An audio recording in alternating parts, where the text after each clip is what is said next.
ఇక ప్రస్తుతం TPCC chief Mahesh Kumar Goud మాట్లాడుతున్నారు. లైవ్ చూద్దాం.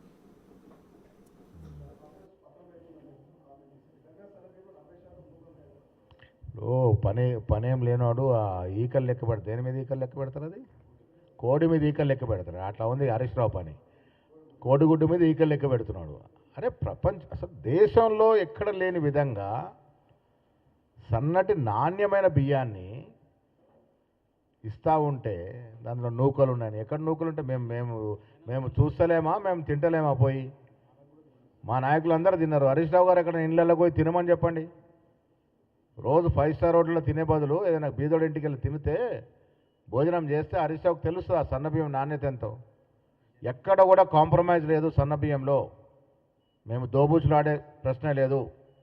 బియ్యం విషయం వచ్చింది కాబట్టి చెప్తా ఉన్నాను. కేసీఆర్ కుటుంబ సభ్యులు రైస్ మిల్లర్తో కుమ్మక్కై దొడ్డు బియ్యాన్ని సన్న బియ్యం చేసి కొన్ని వేల కోట్లు దండుకున్నటువంటి పరిస్థితి ప్రజలకు తెలియదా? ఏమైంది? ఉచిత బియ్యం పంపిణీ ఎడిపోయింది. దొడ్డు బియ్యం సన్న బియ్యంగా మారి ఎక్స్పోర్ట్ అనే సందర్భాలు మర్చిపోయినామా? తెలంగాణలో రైస్ మిల్లర్లు ఏ విధంగా దీన్ని స్కామ్ చేశారో మర్చిపోయినామా? ఎవరి జేబులోకి పోయినాయి డబ్బులని? కేసీఆర్ కుటుంబ సభ్యుల ప్రమేయంతోనే రైస్ స్కామ్ జరిగింది. లక్షల టన్నుల దొడ్డు బియ్యం బయటికి పోయినాయి. అన్నిటి మీద విచారణ చేస్తాం. విచారణాచారి గారు అన్నిటి మీద విచారణ చేస్తూ ఉన్నాం. ఇంకా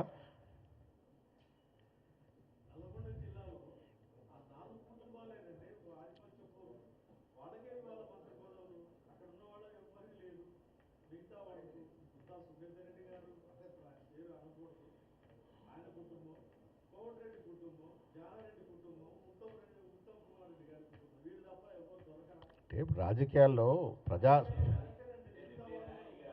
ప్రజాస్వామ్యంలో పనిచేసే వారికి అవకాశాలు ఉంటాయి. పనిచేసే వారికి అవకాశాలు వస్తూ ఉంటాయి.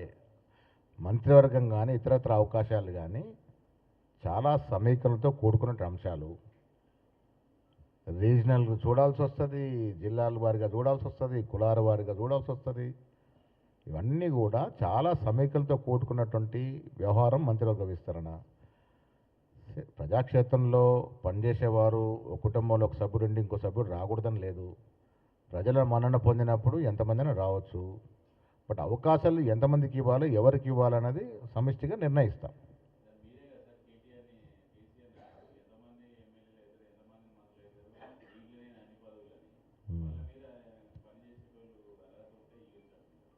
న్యాచురల్లీ ఇప్పుడు నేనేమంటానంటే అర్హత ఉండి పొందితే